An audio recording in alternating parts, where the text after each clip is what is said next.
Well, I guess after my ochre pottery, which I have lots of, white is my favorite. You can't go wrong with food put on white. Even white food on white is okay. So this is a collection, a small collection. This is probably, I call this my Christmas coffee cup. And look at how beautiful it is. The detail, little roses, incredible detail. It's from the Atelier Bernard, which we used to go to, oh my God, all the time in Apt. Unfortunately, it no longer exists. There is someone in Apt who has taken over a lot of their style, so you can still get that sort of thing. But everything is made with such detail and signed, carefully signed. And then there are millions of pieces, and I always remember what I love most is using it and remembering where I found it. I love white oyster plates because I find that almost anything that's fish or shellfish is over-designed, over too much color, too much, you can't really enjoy the food.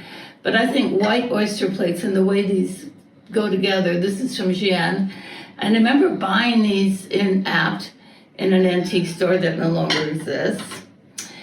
And then these are wonderful. I don't think I've really used them very much, but they're just so beautiful for spooning up, say you got cherries in a bowl with a little liquid.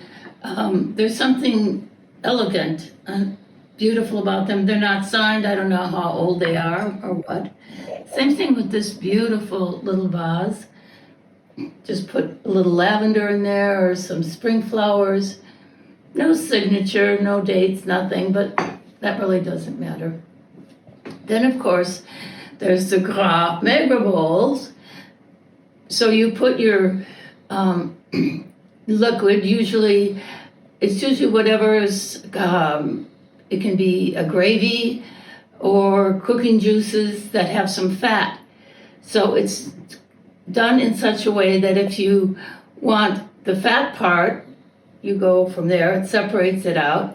Or if you want the maigre, the leaner part, you pour from there. I think it's brilliant. You still see them sometimes at the flea market.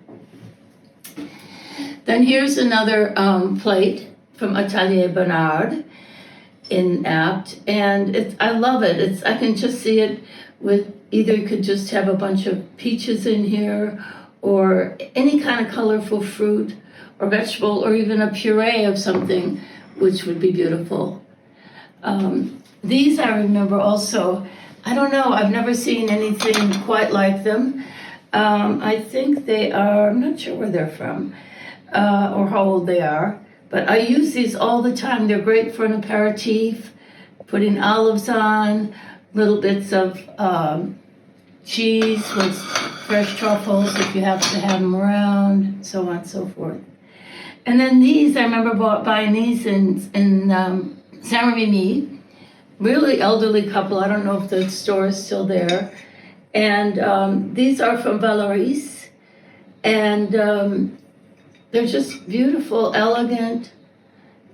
Use them for milk, as a carafe, for wine. I love, with all of these, the French are very popular with single-use objects. We'll talk about those at another time. Things that are only used for one thing. But what I love about all these, except this is pretty much single use, that all of these can be used in many ways for many things and much happiness. How can you have it better?